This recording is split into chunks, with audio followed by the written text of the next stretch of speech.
And welcome back, everyone. Welcome back to our second broadcast of the night. We just wrapped up with a sparkling Tuna Cup with our own weekly tournament here on the CranKy Ducklings. Now we are back with WTL World Team League 2024 Summer Code S Round 9, day number 3. I'm, of course, Show's Live VIP, and with me, I'm joined by these amazing players, these beautiful teams, and the people in the chat.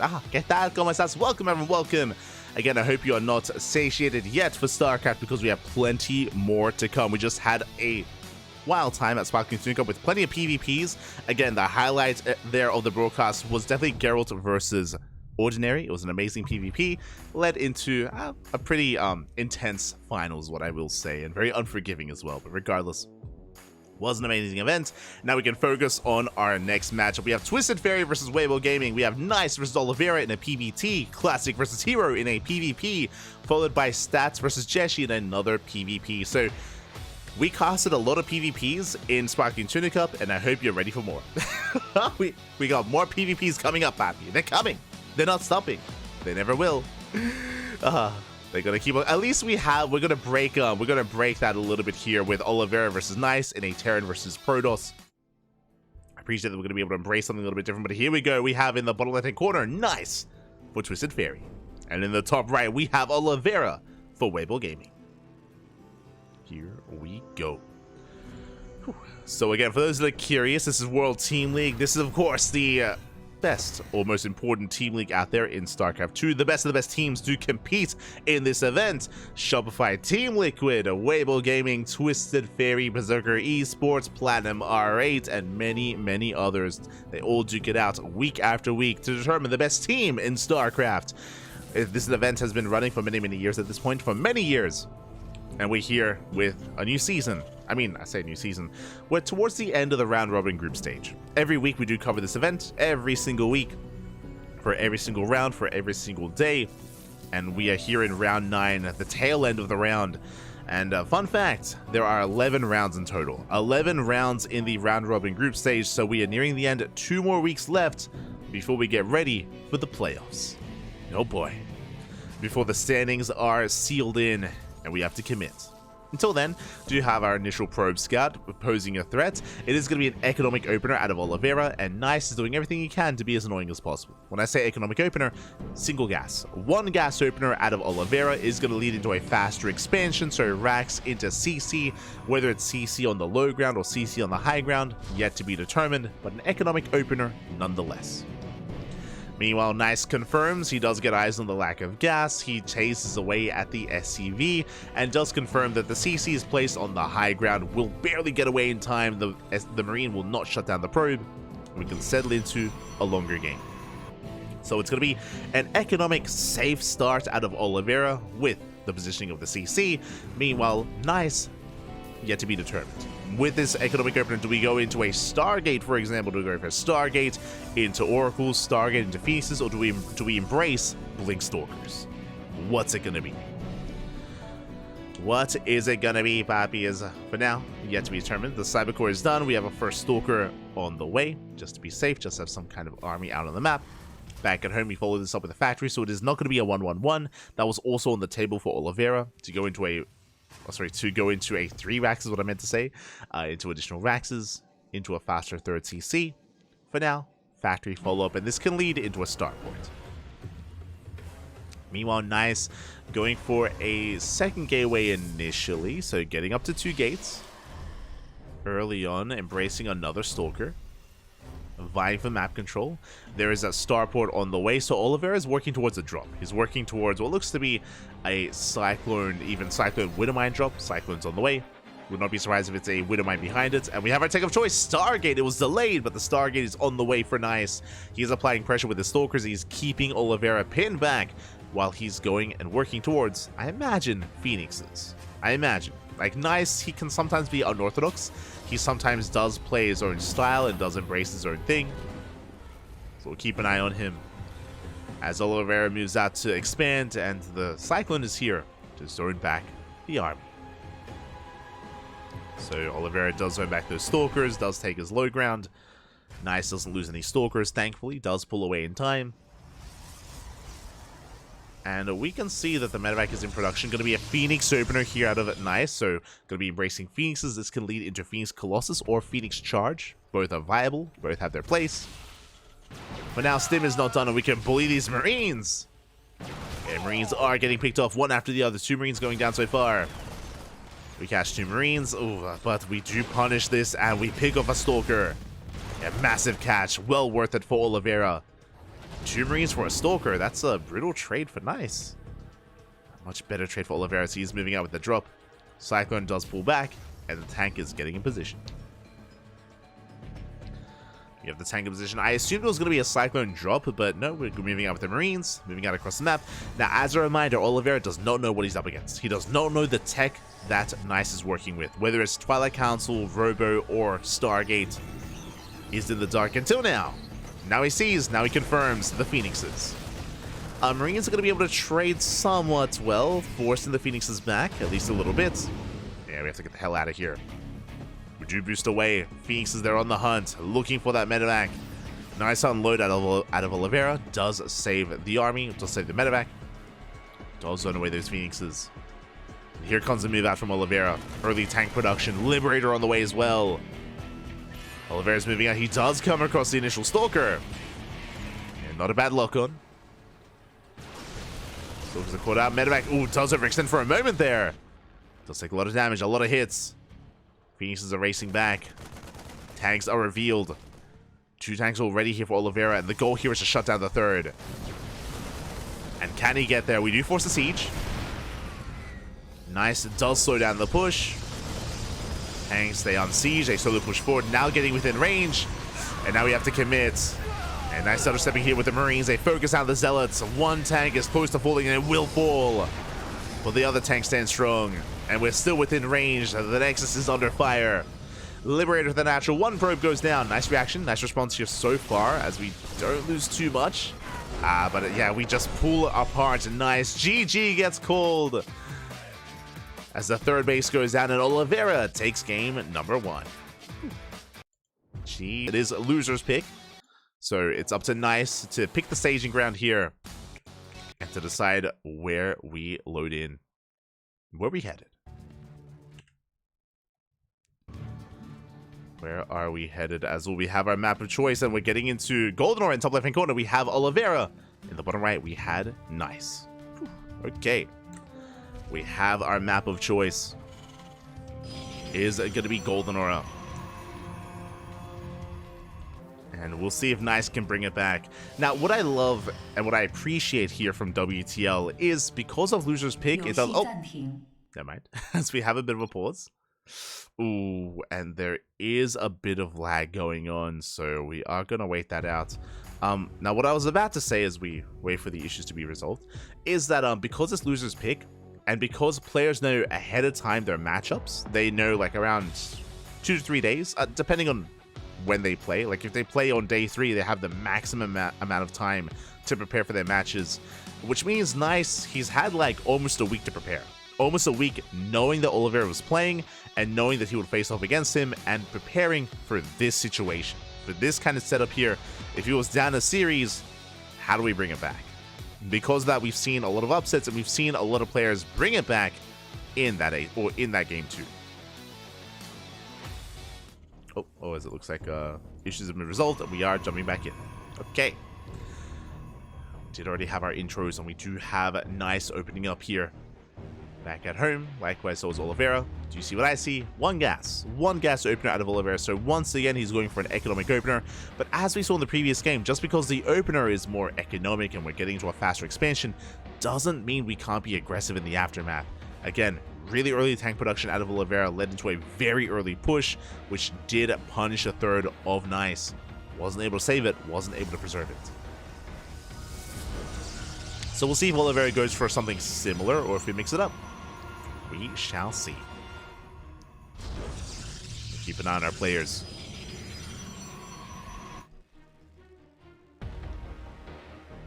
So we do have our CC on the low ground this time. So Oliveira, he's not playing it safe. He's going for the CC on low ground. Doesn't mean it is exposed to depths and stalker harass. But I'm sure Oliveira is feeling confident. after game 1, I'm sure he's feeling pretty confident in his abilities to defend, to react, to keep this base up and running. We go.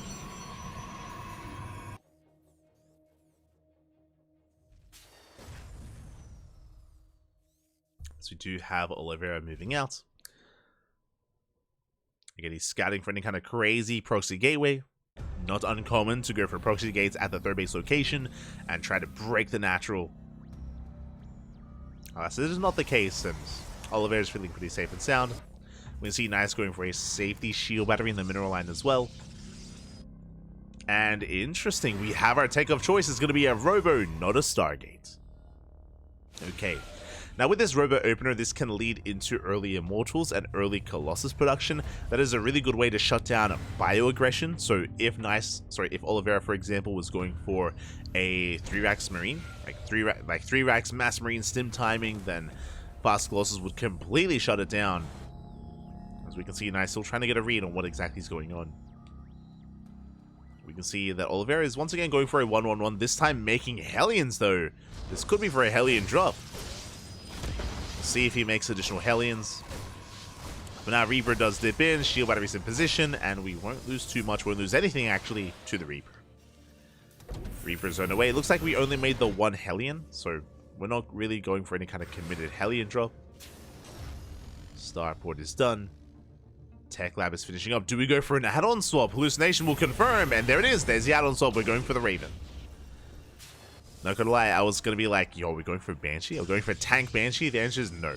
Fast Raven production here from Oliveira, and this can be a pretty brutal timing as well.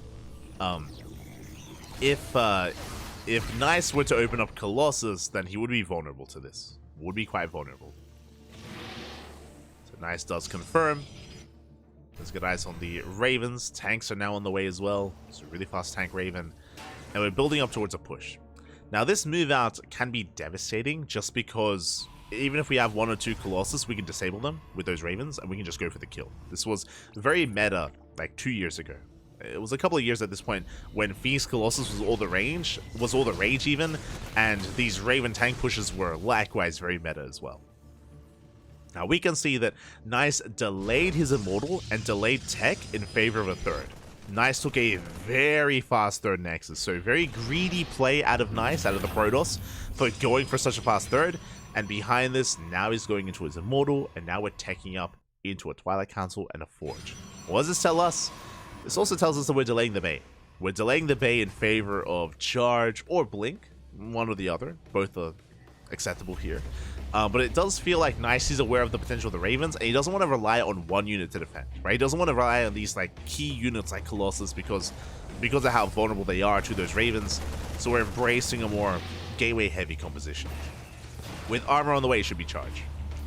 As you can see, the Forge is done, plus on armor is in production. Charge is ideal with armor. It's the same philosophy with Ling Bane, where Ling Bane benefits more from Carapace, and that's because it allows your Chargers to actually survive and get on top of the army. Does allow them to actually collapse and close that distance and swipe away at the Marines. Assuming that we start researching. Yeah, there it is. Charge now on the way. Temple Archives as well for Charge Archon. We do see Nice moving out with an Immortal drop. It's a very expensive drop, so he has to be careful with it. Very high risk, high reward out of Nice. Is going to be dipping in. And we'll catch some SCVs. One SCV goes down, but here comes the Viking. We force a recall. The Prism getting low. Oh my god, one more shot. It would have gone down. We do recall just barely in time. Whew. Thankfully, it doesn't go down. Thankfully, Nice does survive. And he's settling into his 3 bases. Meanwhile, here comes Oliveira. His main army is going right through the center, and he's going for a double drop on the right-hand side. Split push here by Oliveira. And we'll see what he can get done. We'll see if he's able to distract Nice, able to pull his attention apart, able to slip into that main. We shall see. As here comes a boost into the main. Yeah, the Marines do unload. We do have an army in position. Nice is ready for this somewhat. Charge not quite done, finishing up in 2 seconds. Despite that, we force back the army. We pick off a Stalker. We get one. We get the Zealots as well. Going for the Shield Battery. Shield Battery goes down. Zealots as well. We're getting on top of the Immortal at last. We should be able to hold on. Should be able to buy time. We get the Disable on the Prism. Oh my god, massive mind connections. The Prism goes down and we're snowballing out of control. We are pulling nice apart. We're winning on both fronts. Oh my god, the Archon goes down. Only 2 Immortals survive. And we're dropping into the main to reinforce with the main army or to bring everything together. The Immortal barely survives, but finally goes down. Nice will hold, but it costs him so much. Probe kills, Immortals, Archons, Warp Prism. So many high-value, high-tech units did fall. And Oliveira's not done. Oliveira's not done, not even close. Getting 2 more probe kills. Ooh, Medevac will fall. But we're rallying. We're rallying across the map. We scan the third base. Now, there is a little stack defense. We have shield batteries, we have a cannon, we have an overcharge. That third base is not going to be easy to break. And Nice is consolidating his forces. Remember, he took a fast third and he's fully saturated. Nice still has the better economy. He can maintain himself. And Oliveira setting up for a Doom Drop. His third base being landed as we speak. Nice stuck on 3 bases, has not taken the 4th yet. And we're dropping in. And Nice was ready at the 3rd, he was not ready in the main. And we stim in. Get a pylon. 2 pylon, just the one. Just the one pylon. We pull away. No major losses from either player. At the same time, Mind Drop into the 3rd. Late reaction! No! Oh my god, massive connection. 6 probes go down. 6 workers do fall. Widow Mines will be cleaned up, or will they? We save 1. Do save a Widow Mine. Oliveira part here between the bases. And Nice. Again, still so much pressure on him to get some damage done, moving out with his own charge lots. And Templar in position, their feedbacks. You can try to shut down that Medevac. Scan reveals the army. Oh, there's the feedback. Almost goes down. We commit to the drop. We drop in. Go for the probes. Getting 1 extra worker kill. That's 7 probes in total for 2 Widow Mines. But the drop has been dealt with. And now we can focus on our main army. Focus on our push. Interesting. So it's going to be Immortal into Disruptor. No Colossus. We're getting to double Disruptor production. Now, Nice has potential. Even though Nice is down in supply. He's down in army supply. Like, Nice, he doesn't really have as much to work with. But 1 or 2 good Novas can help make up for that. Nice can potentially trade more efficiently here than Oliveira. So there's a lot that's going to be reliant here on these Disruptors. Meanwhile, Oliveira building up. Oliveira getting to 3 bases, working towards Ghosts. Ghosts are already out. EMPs are available. That means that these Archons are that much less threatening. Vikings are on the way.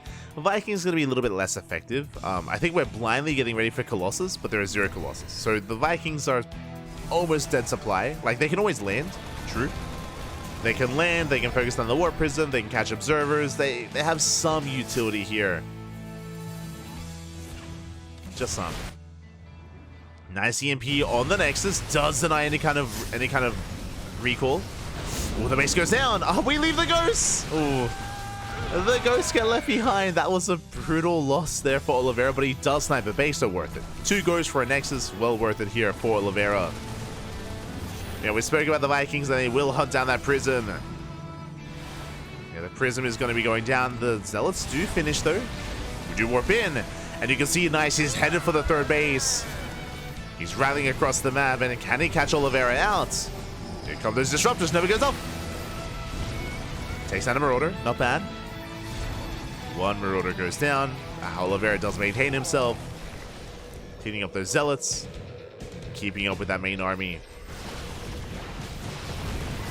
And once again, getting a Marine. The splits, Papi. Oh my god. We've only really gotten 1 unit at a time with these Novas. And even then, avoiding those Novas one after the other. Yeah, Oliveira, he's snowballing out of control. The collapses on the main army. There was potential with these Disruptors, but alas, we did not get enough. We lose every single Immortal. The Disruptors will recall, they will survive. But the cost of all those Immortals. And now Oliveira, he's going for the kill. He's maxed out. He's ready to give his team a solid lead. Reminder, this is a best of 7. Best of 7 between the teams. Sables go up. Novas, they connect with the Widow Mines. Not bad connections. Finally. Do connect well, but still not enough. The problem here is that we're still so far ahead at this point. We can take some shots to the face and it doesn't matter. Not anymore. Another Nova going to be going off. Again, good connections. But we lost the base. We lost the 4th. At the same time, there was some DT harass. DTs are cleaned up at the 4th, but whoa, they're getting a lot of SCV kills. That's going to be 19 SCVs. Bappy. Do we have another scan? Oh. 19 workers do go down. Nice. He is still in this. The Disruptor survived. We have more Novas. If we can catch the army, we can catch Oliveira off guard. Doesn't Nice still have a chance? Technically he does. Is technically up in workers, but he's only on 3 base saturation. He needs the 4th. 4th base is on the way.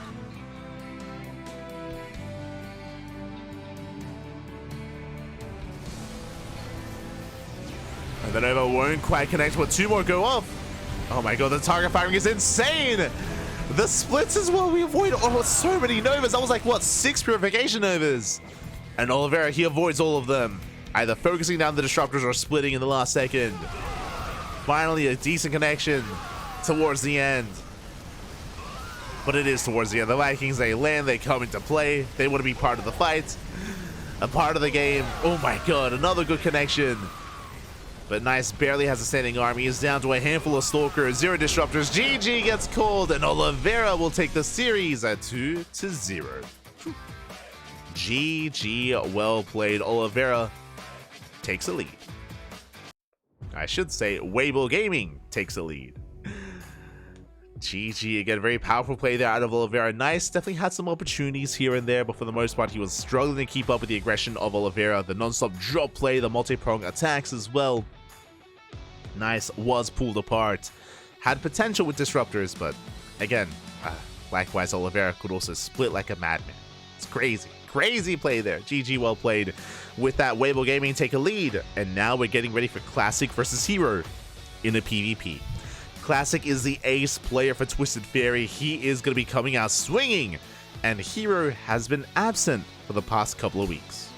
For those that are curious as to what I'm referring to, Hero did announce like a month ago that he was, after DreamHack Dallas, he was not going to be playing in any online events. He was not going to be playing in Kung Fu Cup, in KSL, the Korean StarCraft League, in ESL Open Cup Asia, ESL Open Cup Americas. Hero, he stopped playing in all these online events to practice, to get builds ready, to prepare for the Esports World Cup. But he's still playing in WTL. I mean, his team does need him. He's still competing in WTL, so we're seeing Hero for the first time in a while.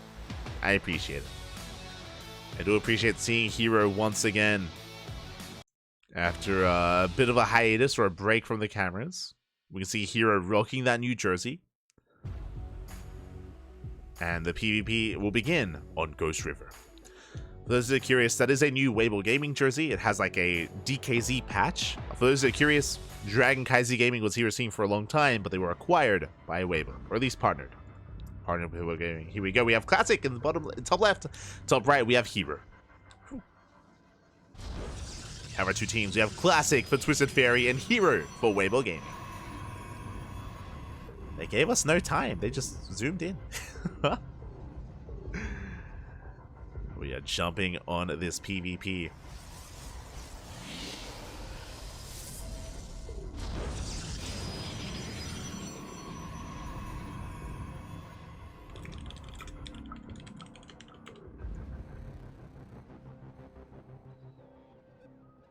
Are going to be jumping on the PvP, and we'll see where our players do take us. For the time being, it is going to be, oh, interesting, Hero hiding his probe in the center of the map. And I mean, as we settle into this, we're loading into Ghost River, of course, one of the smallest maps in the map pool. The smallest map in the map pool has a very short rush distance by ground. Aggression is favored on a Ghost River.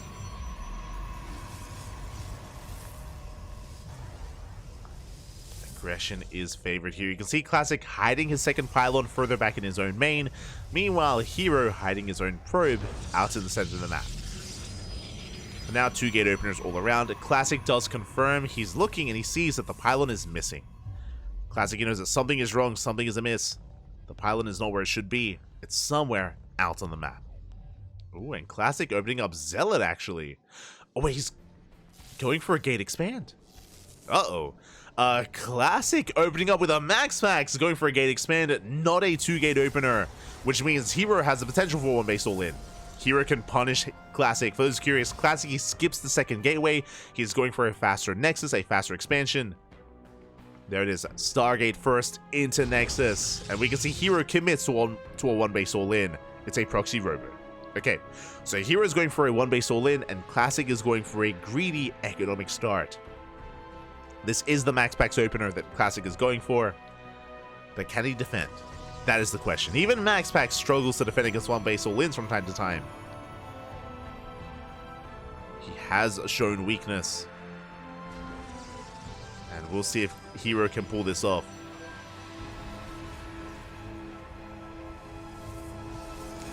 As for the time being, Stargate is finishing up. Oracle opener here from Classic. And Classic knows that the pylon is missing. He has not seen and he has not confirmed the proxy, but he's playing safe. Shield batteries on the way. Stalkers are amassing. Hero is going Immortal first. And he does rock up. Does confirm. Chipping away at those Stalkers. Trying to bleed out that shield battery energy. With the completion of the Nexus, we will have an overcharge. Overcharge is going to be available.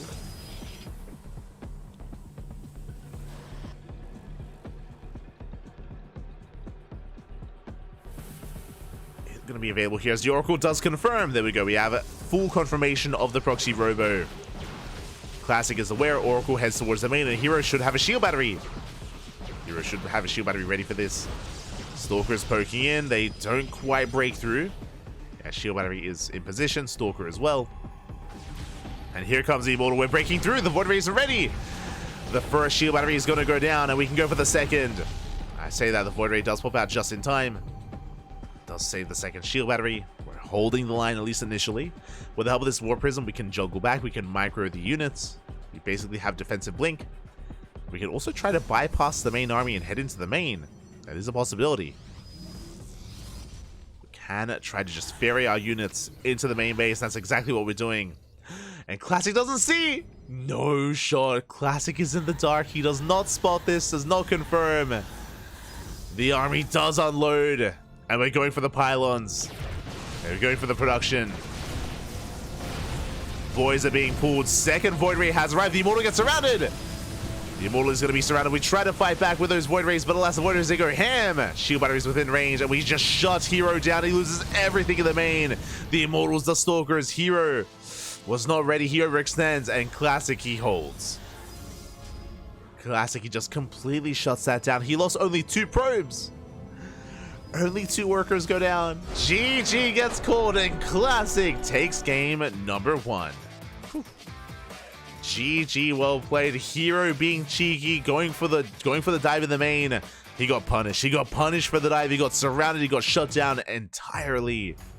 And with that, Classic fights back for Twisted Fairy. GG, well played again. Classic, he is the ace player for Twisted Fairy. He's one of the best Protosses in Korea. He's top 2 alongside Hero, and we have seen Classic and Hero go back and forth in the past. Hero is favored, that is true. Hero is favored, but Classic is no slouch. Classic, he is one that threatens Hero time and time again. And the question becomes, does Classic take the 2-0, or does Hero fight back and tie things up? That is the question. Game 2 is going to be on Crimson Court. It is Hero's map of choice, and we're jumping in. And in the top right-hand corner, we have Classic for Twisted Fairy. And in the bottom left, we have Hero for Weibo Gaming.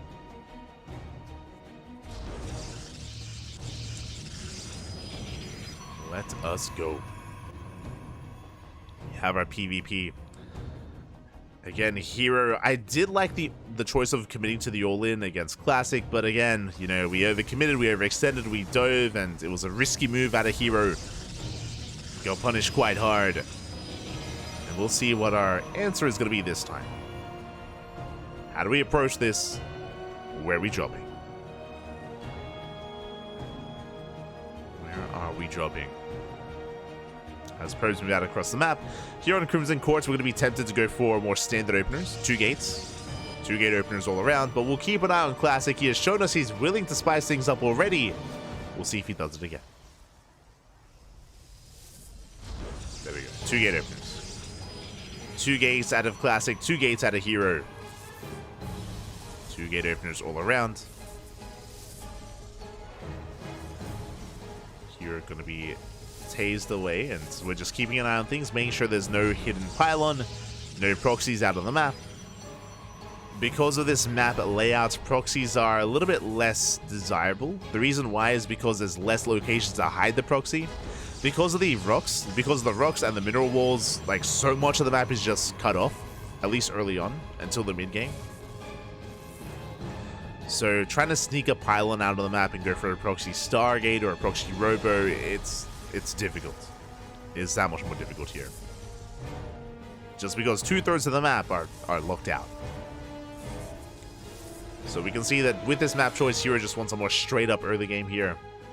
Hero cutting corners. It's going to be a double Stalker opener out of Classic. It's going to be a Sentry opener out of Hero. That Zealot is going to be cancelled. Yeah, we canceled the Zealot.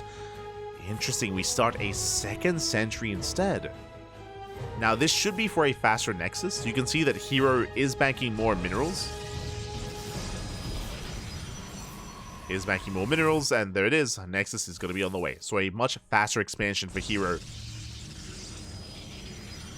So Hero will have a slight economic lead. The downside is that he has only Sentries to defend. He has purely Sentries to defend. Classic going for a slightly later expansion. Only slightly. Stalkers are moving out. We'll see if Hero can keep up. If he can hold.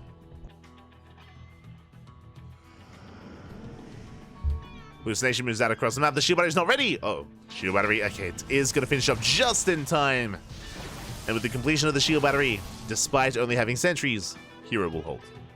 Bearing in mind that sentries, they don't tickle anymore. Now they actually pack quite a punch. If you missed out, if you're maybe a little bit unawares, the latest patch of the game, which was a couple of months ago at this point, did buff sentries to do bonus damage to shield units, to shields. So they do bonus damage specifically in PvP. Which is why sentry openers have been a lot more commonplace over the past couple of months. This year, basically. Over the past 6 months, thanks to that. Here we go. We do see Hero moving out. Behind this, going for a Robo opener. Meanwhile, Classic going for Blink with the Twilight Council. Our players do diverge in tech. Now, without Blink, Force Fields are king. Like, Force Fields, they can completely just shut down an army. But Hero is spotted. Classic is ready. He does pull back. Force Fields are thrown down. And so Classic is going to be able to pull the boys. He will shut this down. I say that, he will bleed out a Stalker. The Force Fields are too good. Oh my god. Okay, we bleed out a Stalker for a Stalker. We have a defensive warp in, and Classic holds. Classic will hold on. He shuts out every single sentry. And Hero does have to retreat. Reinforcements have arrived. Hero barely has the Stalker lead, just barely. No shield battery here on the low ground. Hero, he wants to break through. Does want to break through, and he does come out on top slightly in these trades. Trading 1 for 1. Oof, trading 2 for a Stalker and a Sentry there. Not the best trades from Hero. He does have to pull back. And Classic is building up. He survives the aggression. He's getting to his own Blink. Blink is about to finish. Working towards his own Robo. Meanwhile, Hero doubling down and going for a 3-gate explosion. War Prisms on the way. Hero now down in workers. And it looks like he does want to move out sooner rather than later. As he moves out, Classic moves in. Blink is done. The Prism! No! The Prism is under fire. The Prism will barely survive. Whew. Prism does escape. We punish the Stalker. Stalkers go down to the Immortal. They dive into the main. Oh, nothing quite in position. We see Hero getting ready for that dive out of the main base. The movement, oh my god, Hero! He's in position, he forces a recall. And he will catch a Stalker. One Stalker goes down, lovely movement, lovely read of the situation there from Hero. He does it, cut Classic off. And now we're moving out. Hero is moving out across the map. Classic has his own defensive immortals on the wave. Hero, of course, he can warp in 4 units at a time. There it is. We have the Adepts.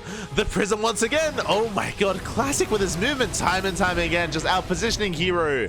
And the Prism goes down. No more reinforcements, no defensive micro available either. No blink. The defensive blink for Hero. Hero does have an army supply lead, but Classic has shield batteries. What did that say? Shade in. They shade into the main base. Probes are going down. We get 3, we got 4 probe kills so far. We're not done. At the same time, Hero pushing towards the natural, trying to pull Classic apart. They're trying to, not quite succeeding. Classic is holding. Hero going for his own third. He has map control. With that, he's going to be containing Classic, and yeah, he does take his own third base. Glaives are on the way for Hero.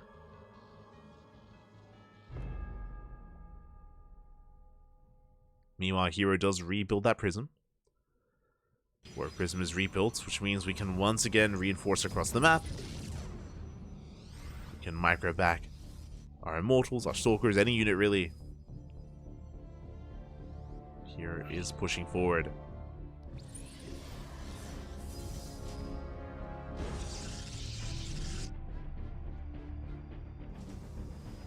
Let's move forward, going for another big warp in. There are so many Adepts available. Glaives is now done for Hero.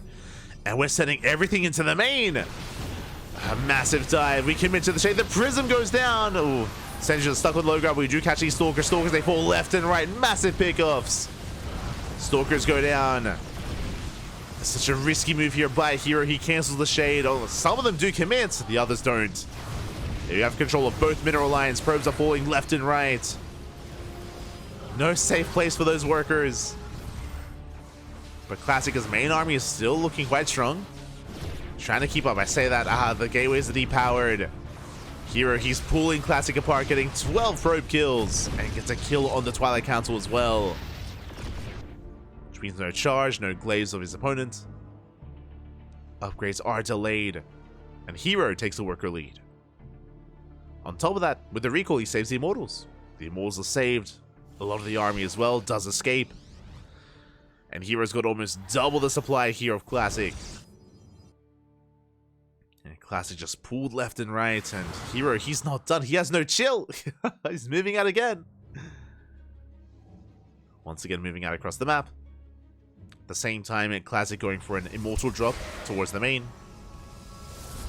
There is potential with those Immortals.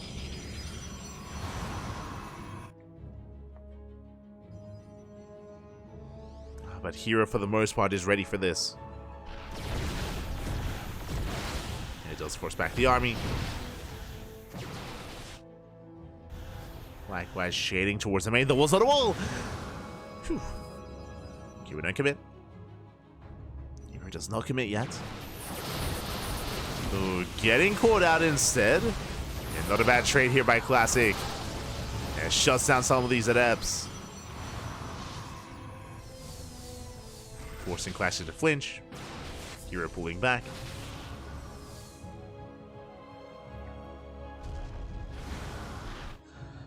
Hero does pull away, reinforcing. Rallying out his Stalkers, his Immortals.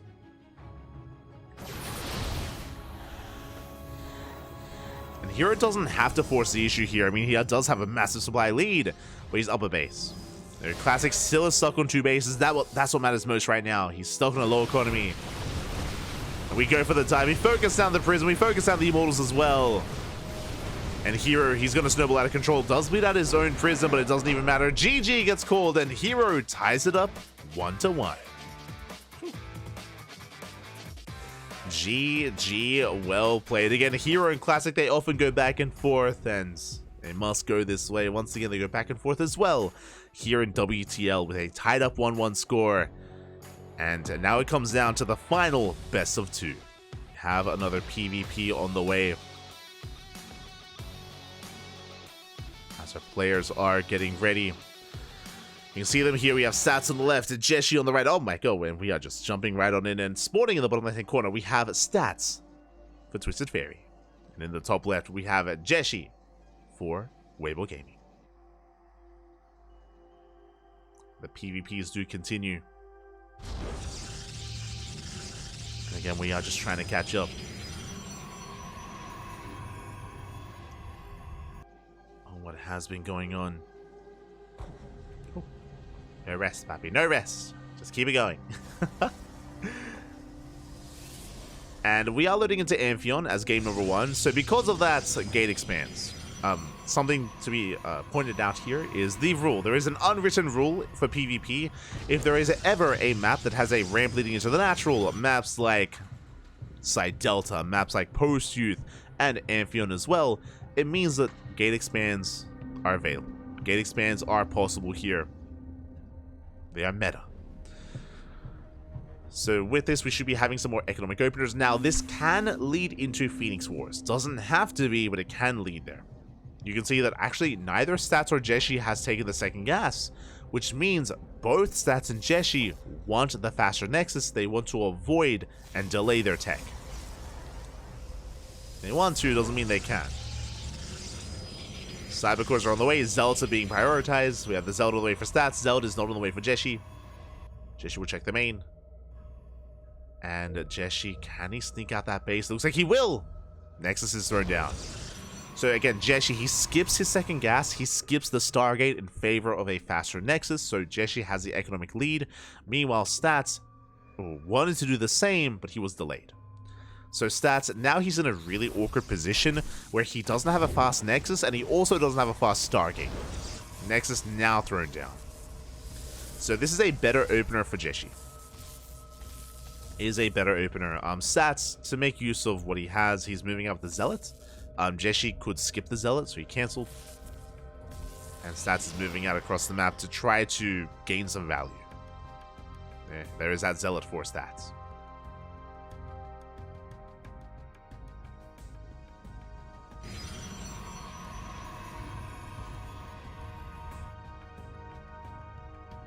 Alright, catching up.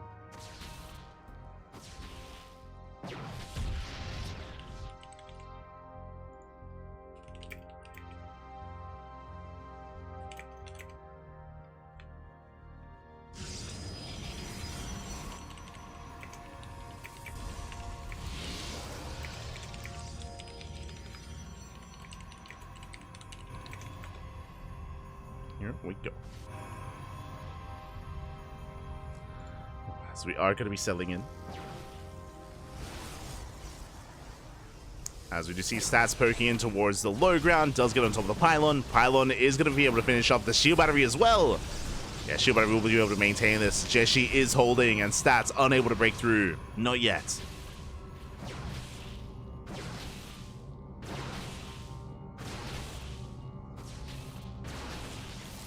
As we see Stats trading with these Stalkers. Alas, we have the shield battery to maintain ourselves, so Jieshi should be able to hold on. The Stalker taking a lot of damage. Oh my god. Yeah, Jieshi has to be very careful here with these units. As Stats is breaking through. Sentry goes down. Second Sentry under fire as well, but the second shield battery does finish up just in time. And Jieshi holds. Jieshi does hold on.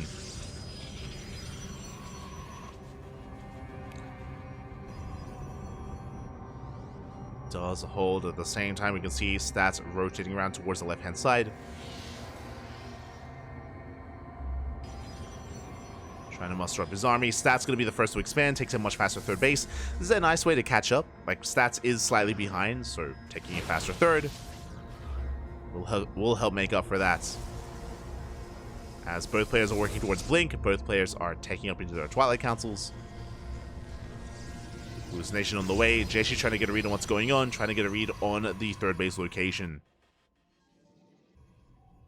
As we do see that Jieshi is working towards the third on the left-hand side. Working towards the triangular third. He does confirm the third base of Stats, so he knows he's safe to expand. And we're settling into the mid-game. We are settling in.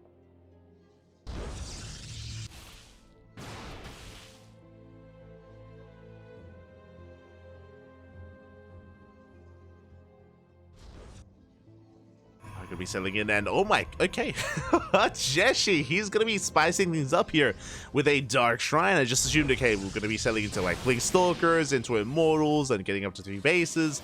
Dark Shrine is on the way. Now, unfortunately for Jieshi, Stats does have he has a Robo. Stats, he just finished his own Robo. Observer's on the way, so he will have detection. These DTs will not end the game, but they have potential to get some damage done. Ooh, as Stats is knocking down that front door, knocking down those rocks, and Jieshi is not quite in position. Did he miss this? Ooh, he did, but now he does confirm. Jieshi pulls back. Stalker's getting ready. To force Stats to back off. Stats will retreat. Dark Shrine about to finish. I believe there is an Observer with Stats' main army. I don't think he's fully prepared for the harassment, though. Yeah, the Observer's with the main army. Second Observer's on the way. We have not scouted the Dark Shrine, so Stats does not know he has to prepare for DT harass. Stats does not know. As Jieshi is warping in 2 Dark Templar initially. Interesting. We have one DT waddling through the center. The other DT is going to be dropping into the main. But I believe there is an Observer that should scout the first Dark Templar.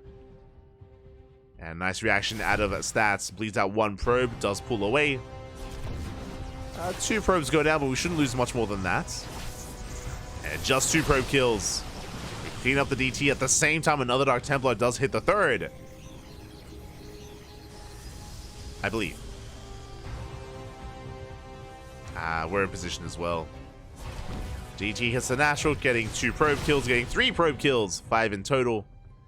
But this is not the damage we were really hoping for Jieshi. It's like, it's okay. It's okay getting 5. I mean, it isn't just 5 probes, we're also forcing cannons. So you can see cannons being thrown down in every single mineral line. That is resources as well being spent in, you know, things that we otherwise wouldn't want to. So some nice counter damage. Likewise, we can see Jieshi doing the same. Looks like he's a little bit paranoid about DT play from his opponent.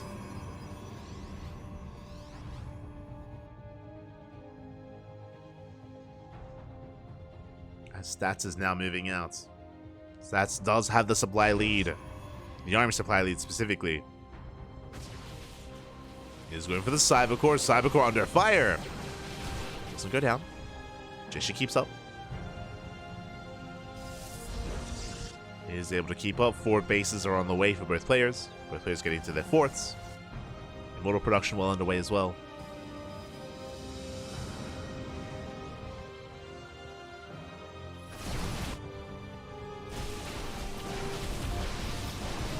And Stats is pushing forward. It breaks down the front door. Cybercore has to be rebuilt. Gateway falls as well. At the same time, we get a warp it into the main base of Stats, but Stats is in position. It does focus on the Prism. Prism goes down. Stats, he's in control. Shuts down the harass. Part outside the main. Has the army lead quite heavily as well. Has a tech lead. He's got Archons. He's got Immortals. Jieshi not too far behind in that respect. But still building up. Still behind. Now, what I will say, the power here of Amphion, as you're noticing here, is that this natural and the 3rd base location are actually really difficult to push into because they're ramps. Because of the high ground advantage, it can be very hard to actually break through this. So, technically, Jieshi could just turtle. Could turtle on 4 bases and build up and max out himself.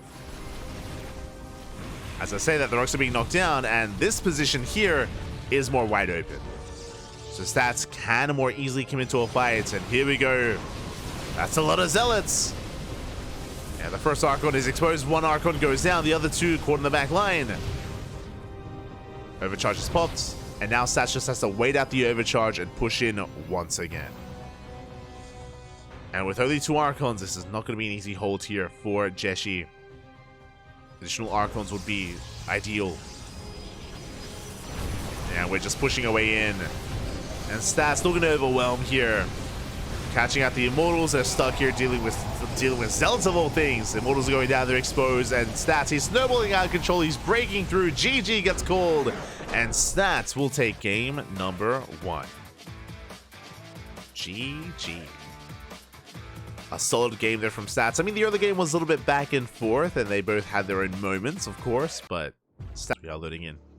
And spawning in the top left-hand corner of Ocean Board, we have Stats for Twisted Fairy. In the bottom right, we have Jieshi for Weibo Gaming. Jieshi, the art collector. I don't know if you noticed, behind him, that's not like a table or anything. That's just like stacked art pieces. Like they're all up against the wall on their side.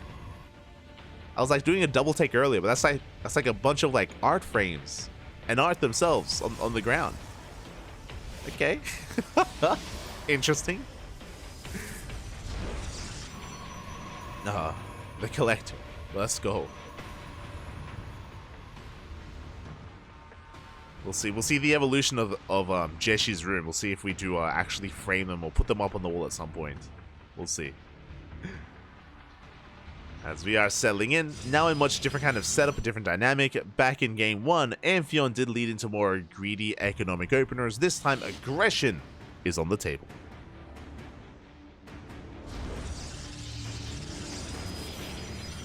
Here we go. Protoss streams, yeah, all the PvPs, baby. True. True, Shiva Blaster.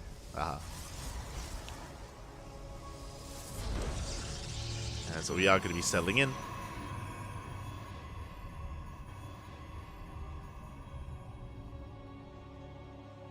The players are going for their initial 2-gate openers. Pylons have been thrown down. No proxies out on the map. Bear that in mind. No proxies whatsoever. Not yet. So we're kind of settling in. Settling in.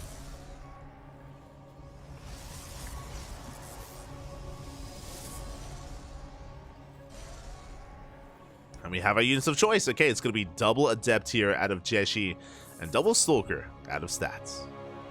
Okay. We do have our units of choice. With this double Adept, their goal is to bypass the Stalkers, get across the map, and get into a mineral line and get some economic damage done. At the same time, Stats with double Stalker ideally would catch those Adepts, move out across the map, and really assert themselves against the army of Jieshi. So we'll see who does come out on top. As Jieshi's doubling down. Okay, double Adept into a 3rd and 4th Adept, and we can even go up to 5 and 6 Adepts as well. Can just double down and not stop Adept production. Oof, but the completion of that pylon means that we do have to reveal ourselves. And we have to focus on that pylon. Stalkers have arrived behind the Stats, going for a Stargate, going for Oracle production, going for his own aggression. And 2 Stalkers, they can go toe-to-toe with 2 Adepts, but 4 Adepts, that's a different story. And they have to reveal themselves. And they focus on the pylon. Stats is aware, he backs off with those Stalkers, gets the hell out of here. And we are indeed doubling down and going for a 5th and 6th Adept as well. Now, on the one hand, these Adepts have a lot of potential to harass and get a lot of economic damage done. On the downside, though, are we ready for the Oracle? Because we have not scouted. We're not ready. We have not seen a single thing across the map. We have no idea that an Oracle's on the way, and we are not ready. There's no shield battery in the main base. There's no Stalkers. Nothing shoots up for Jieshi. This one Oracle can pop off and wreak havoc. And we'll see as the Stats is moving out towards the natural. He's moving out across the map. Shield battery now on the way for Jieshi. But it's not done, and it's not in the main! Uh-oh. It's not in the main base. Sentry's on the way. Is being warped in. And the Oracle's gonna go ham. Does focus on the Sentry initially. We have a defensive Oracle back at home. Stalkers as well. We're shutting this down. Probes are falling. We're gonna get 4 probe kills across the map. Adepts, they will shade in. They do break through. They break through the wall. They shade into the main base. We need some counter damage, and probes are going down.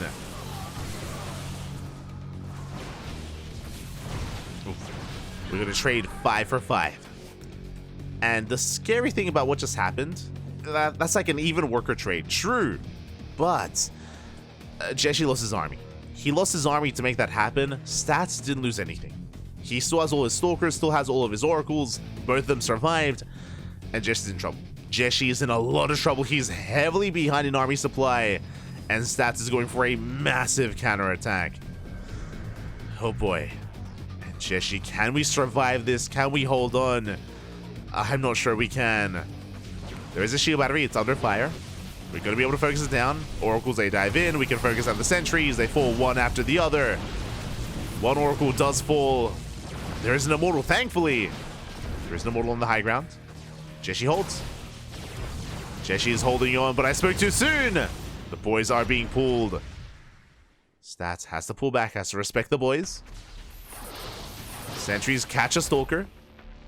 Not bad. We do pick up a stalker, but with the arrival of the first immortal and with the second immortal on the way, Jieshi should be able to hold on. I say that with these force fields, we can still try to slice up the army and break through. It's going to be close. Yeah, we're going straight for the immortal here. Down to half HP. We back off, we dive back in, and the shields are triggered. But the immortal goes down. The immortal falls down to 2 stalkers, down to 1. 1 stalker remaining, but the immortal does come out just in time, and we hold.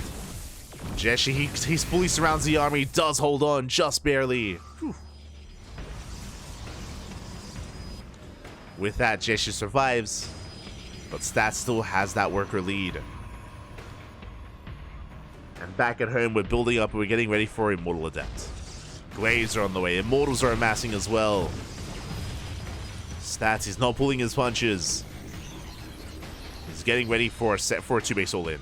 Look at that gateway explosion. Oh my god. That's 5 gates on the way. That's a lot of gateways. Phoenix as well, because why the hell not? Can help Micro, of course. Can focus on the Prism. That's going to be a 7-gate 2-base all-in here for Stats. Jieshi's moving out. The gateway's not ready yet.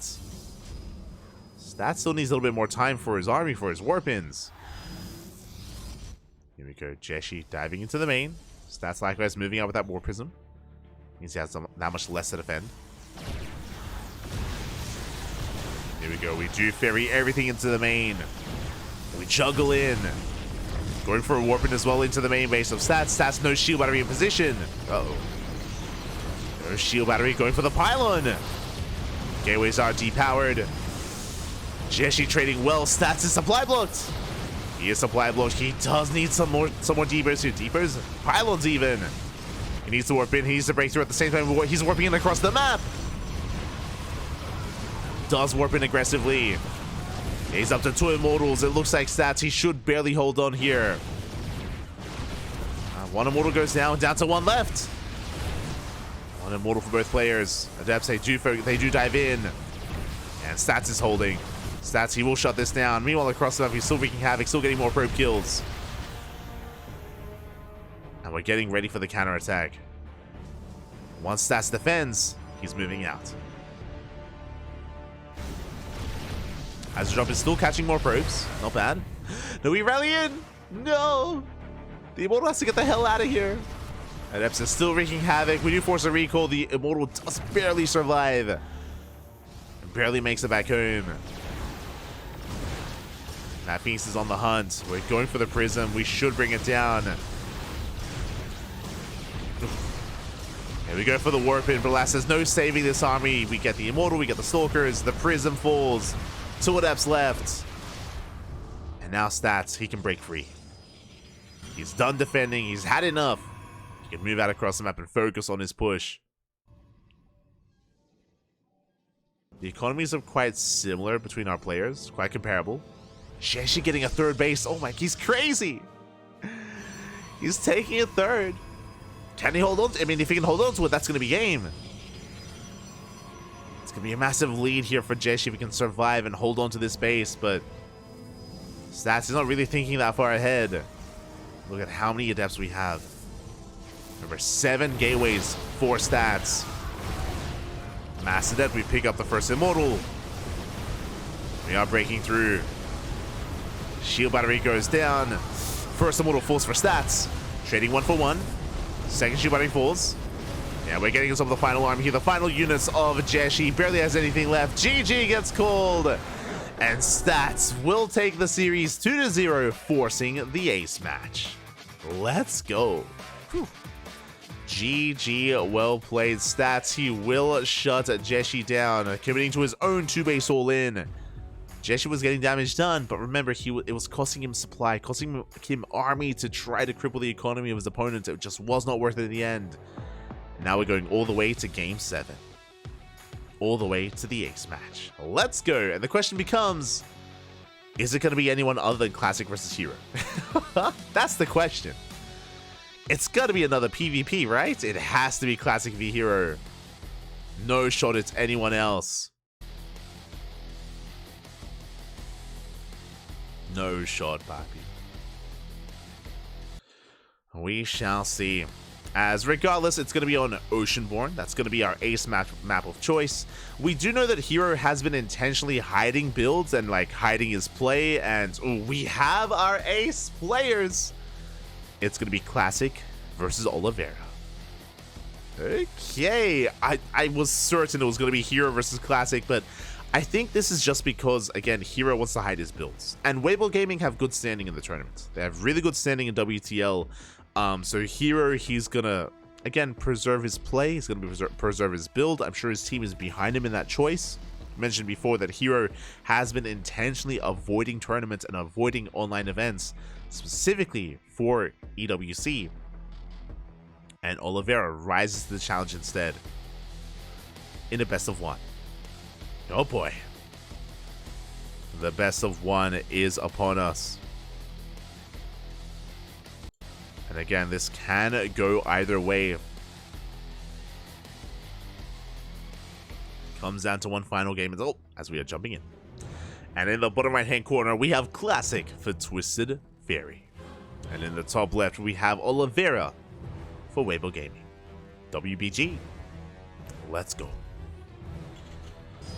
We have our Terran versus Protoss. We have a Classic versus Oliveira.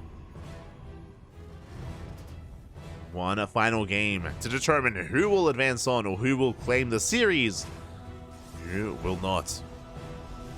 Again, Weibo Gaming have really good standings so far in the event. Twisted Fairy less so. They do need a win here.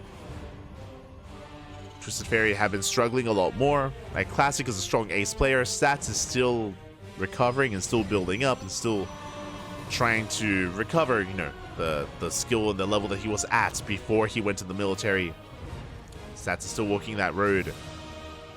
And as a result, Twisted Fairy have been struggling a little bit more. Here we go. Now settling in. For now, Economic Opener. Economic Opener out of Oliveira. It's going to be a single gas, so it's going to be a Rax Expand from our Terran player. And Classic, do we embrace a Twilight Council or a Stargate or a Rowboat? Our tech of choice yet to be determined. We'll wait for the Cybercore, of course, before we can figure that out. Here we go.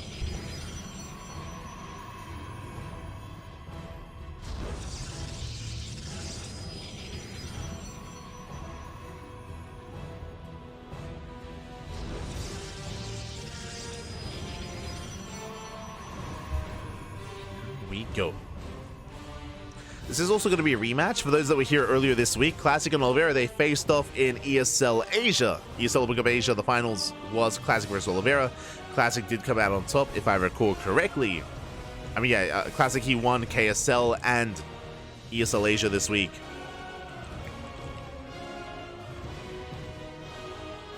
And we'll see if Oliveira can get his revenge.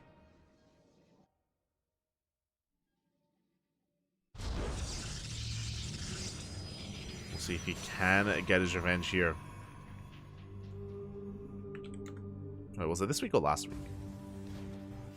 Yeah, it was this week. ESL Asia 236. It was a best of 5, and Classic did take the series 3-1. Did take down Oliveira 3-1, but one map is all you need. One game is all you need here. Classic's done it. Sorry, Oliveira's done it before. Can he do it again? As the Adept does shade in. So far, we're keeping up, and the Adept is going to be forced back. It does not get the Marine. Very nice control there from Oliveira. Likewise, Classic barely does escape as well. so both players preserve their units, but you can see that Oliveira, he's on the hunt. He's on the hunt for that Adept. He's looking for it, and will he come across it? It's low. The shields are regenerating. It looks like we will survive. Adept does make it back in time. And Oliveira, okay, so it's going to be a Rax expand, true, into something different, into a 3cc, 3 Rax. Very greedy build here by Oliveira. He's got 3 CCs on the way. That 3rd CC is almost done. And we do have 2 more Raxes. So 3 CC, 3 Rax. This does mean that the sim timing is later than normal compared to a regular 3 Rax. So the sim timing is going to be a little bit later. It does mean that Classic has a lot of freedom. Classic has a lot of breathing room. And Classic can cut corners and be greedy. If only he knew. Classic has not scouted. He is not aware of how economic Oliveira is being. Classic throws down 2 more gateways. It's going to be 3 gate blink. Very safe play out of Classic. This will lead into an expansion to a 3rd base, but the 3rd is going to be delayed in favor of an extra gateway and in favor of warpins. So again, Classic, he will have a slightly later expansion. Meanwhile, Oliveira, Stim is on the way. Combat shields, 3rd of the factory as well. Oliveira has yet to actually land on his 3rd location, but he will do so once he's fully saturated. Once saturation is complete, then we take the base.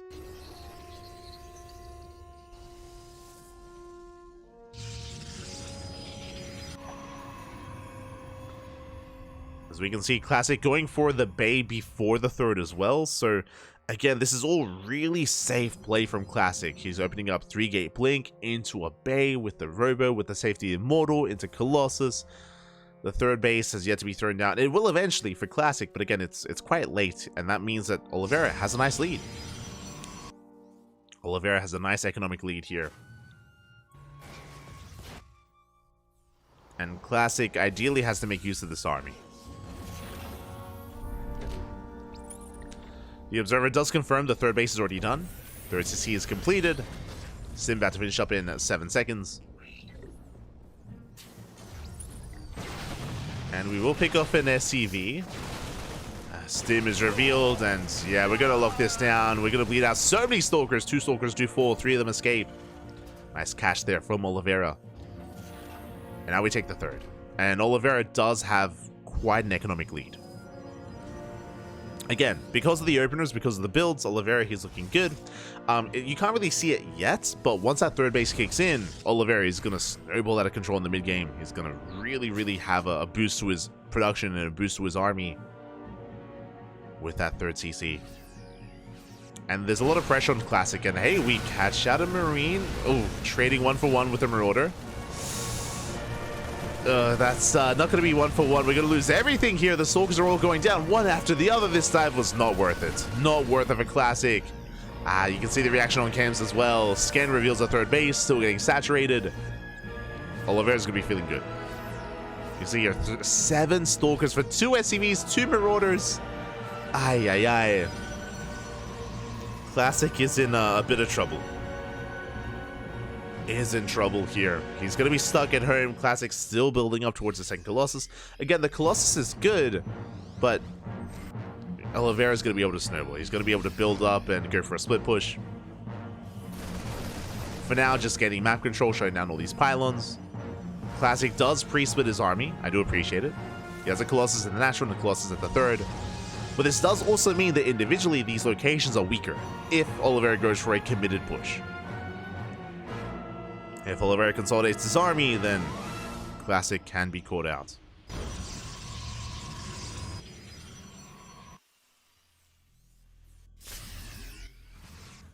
As we can see, Oliveira, he catches the Observer, working towards Viking production, Ghost Academy. Like, honestly, there's no rush for Oliveira. Like, Oliveira's in a really comfortable position. There's no rush to go for a big push yet. He's just getting further ahead. 4th CC is on the way. Vikings are amassing. Ghosts are on the way as well. Oliveira, you can see now, earlier they had similar supplies, now saying, just wait for the 3rd. 3rd is now up.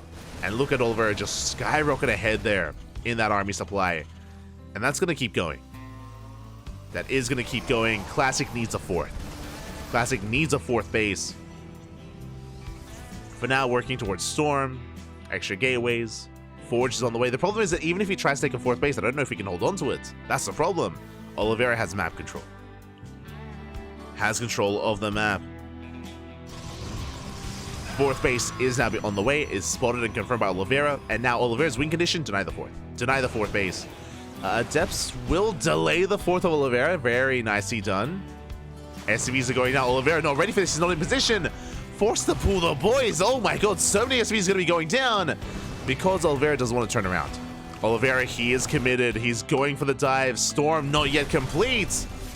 And he wants the fourth base. Oliveira may lose 8 SCVs, which is good damage, but he denies the fourth, and that's even more important. Why? Because Oliveira is still ahead in workers, plus mules, plus his 4CC is almost done. So he's upper base compared to the Protoss. That is terrifying. Typically, in a TVP, Protoss needs to be upper base to be even. To be even, or to maintain themselves against a Terran. And that's just not happening. I say that Zealot Runby coming in, very important here for this Zealot Runby to buy time, get some damage, force a lift, force back the army. But we have reinforcements. And reinforcements are in position. Oliveira will clean this up. It's going to cost him more SCVs, which is good. But we deny the fourth again. And Oliveira is about to max out. Oliveira, he's about to max out. And Classic is still stuck on 3 bases. And what can he do? I mean, he has Storm. So the ideal here for Classic is to catch the army. He needs to catch the army. He needs to be in position. You can see he's ready here at the fourth. He's expecting the army of Oliveira. And here come the storms. Oh my god, massive storms do connect. A good start. Solid start here for Classic, but it's not done. It's not over yet. Some EMPs they connect. Zell's coming in from behind, catching out some of those ghosts. Yeah, Vikings, they push forward. EMPs will connect. The Colossus go down. The army crumbles. The Immortals do crumble here. Oh, but the Colossus survives. We hold. Classic does barely hold on. Impressive. Very impressive there. Again, the storms were really held there for Classic. We had some amazing storms on the bio. One Colossus barely held on as well. Before within shield battery range and overcharge range as well. I mean, I say overcharge. Shield battery range at least. Overcharge wasn't available. But with that, Classic barely holds on. Oliveira still has the perfect economy and still has map control, but Classic, he's in this. Now that we have a fourth base, we are in this. Classic moving out. Has to be careful. He's so heavily reliant on these storms, on these High Templar.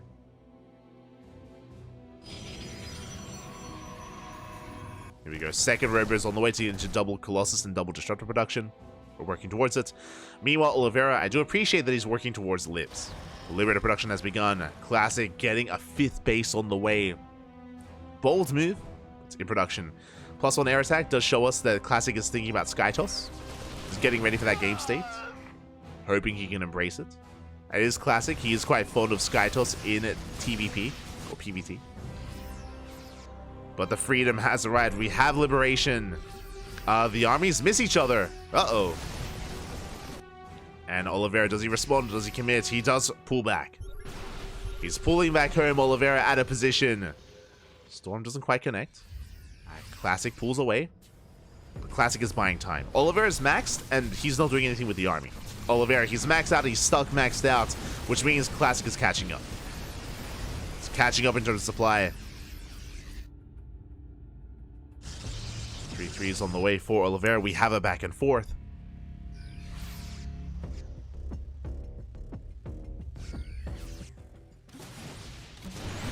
And Oliveira does find the base, but won't quite get it. Gets an EMP, but Classic is in position, catching out the army. Ooh.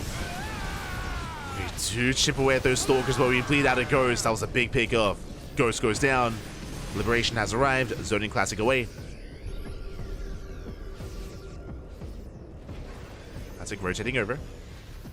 Likewise, Oliveira keeping up. Both armies are now maxed out.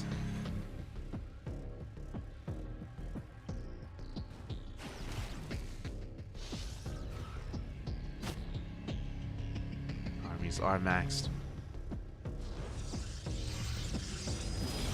And Oliveira, he goes for a run by. It looks like he will catch the base.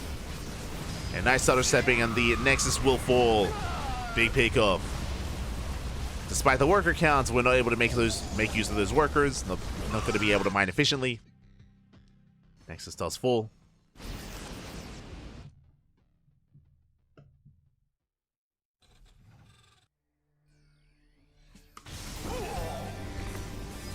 Nexus does fall as ClanKy does rotate around, pushing right in, but Liberation has arrived.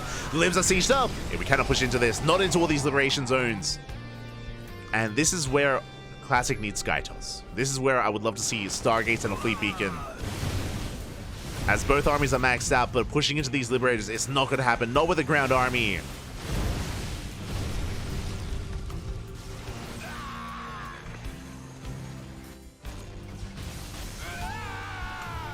We can see Classic trying to find a way in. Liberators, they do siege up in time, punishing so many Stalkers. Stalkers are going down. Classic has to back off. And where are those Stargates? Where's the Fleet Beacon? I mean, we have no Stargate. We can't make a Fleet Beacon. So let me keep my eye out for. Classic rotating around, catching out some Liberators. Nicely done. Liberator's gonna go down. The others are laid to siege, but despite the storm, we can still break through. Oof. Classic bleeding out a lot of supply there. Does catch some more Liberators. 3 of them go down. We're down to 3. Only 3 lives left. Is that going to be enough? Nice EMPs on the main army. Storm does zone back to the bio. Massive storms. Oh my god, we walk into them. Storms do pop up, but you can see how battered and bruised the army of Classic is. It's so softened up. Another big storm though.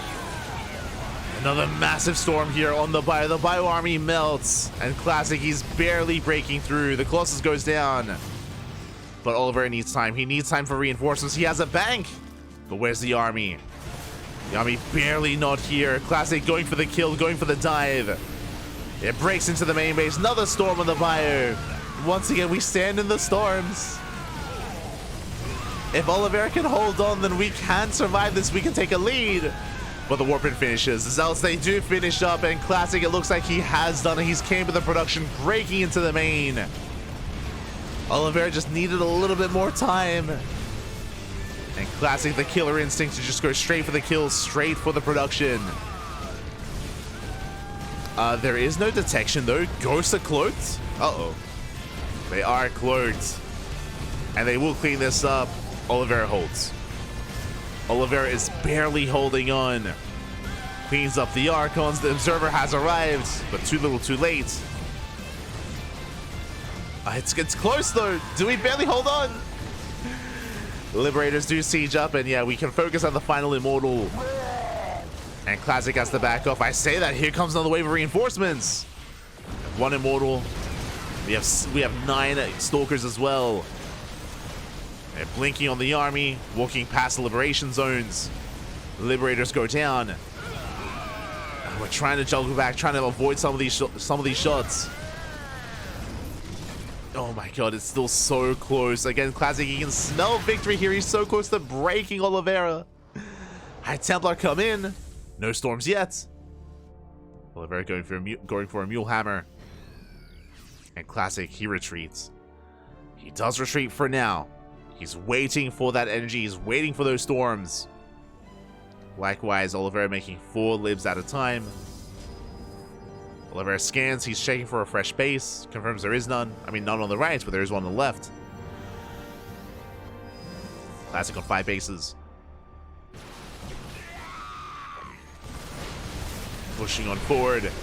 Nice EMP on the Stalkers, but here come the storms. And once again, we blanket the army. The storms are becoming a little bit too much. And with the power of Storm, Classic, can he do it? He's so close.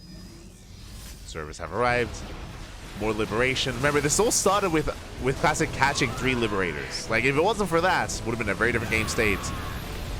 Very different kind of scenario here. If we had those 3 Liberators earlier. Going for another massive warp in. Classic mainly relying on Charge Archon. No storms left. All the High Templar had to morph into Archons. No storms remaining. Pushing into a planetary is going to be brutal, as we will barely get a kill in the CC. Yeah, one CC goes down, the other's under fire. At the same time, Nuke across the map in the midst of all of this. He's crazy. The nuke, it's gonna land. Massive connection. The mineral line goes down. Classic, his economy in shambles, but he does have another base on the right-hand side. It's on the way, still not done yet. But a massive nuke there from Oliveira. Classic reinforcing with more zealots. Going for the planetary, does dive in. Unable to break through. Unable to break through. Oh, there's 2 High Templar in that prism. There's 2 storms. 2 storms are available. Army rotating around. Storms coming in. Up! Oh, the MP just in time, but 1 storm will land. Oh, that's a massive storm as well. We sanded it. The Ghosts, they stood in the storms. They collapse on the main army. Liberators are putting in a lot of work, but the Stalkers, they do focus them down. It's so close. 1 Liberator left. Liberator falls. And it looks like with these Stalkers, with these reinforcements, yeah, Classic, he takes the fight. Yeah, once again, the storms have been the bane here of Oliveira in this entire game. So much value out of these storms. And we can keep pushing once again, pushing into the main. Came to the production. Reinforcements are trickling in. Nice control. We focus on all the zealots. The prism getting low as well. The prism is getting low. We're down to 3 Stalkers. Classic barely unable to break through. He won the fight, but could not camp the production. He was punished for it. Down to 2 Stalkers. Scan reveals the base on the right hand side. We also revealed saturation on the left. Classic has mining. And Oliveira has to do something about it. Still a very tense game. Very low eco. Very low army. Double drop on the right. Looks like a move out on the left. But the main army is spotted. Once again, High Templar Morphin. 3 High Templar. Storms are available.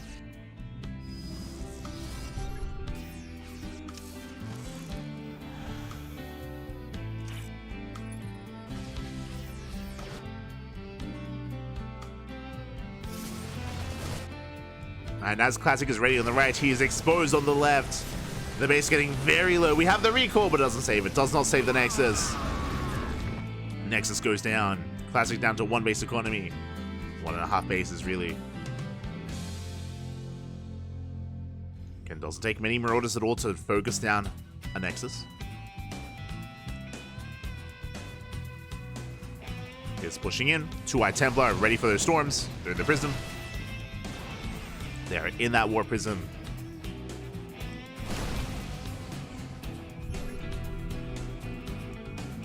Scan reveals the positioning. Oliveira keeping up.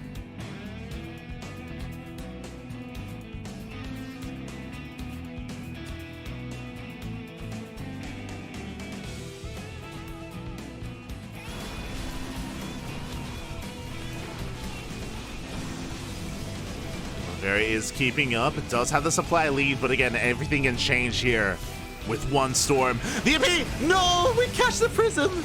Prism goes down. We still have 3 more High Templar. Yeah, more storms coming in. They do connect.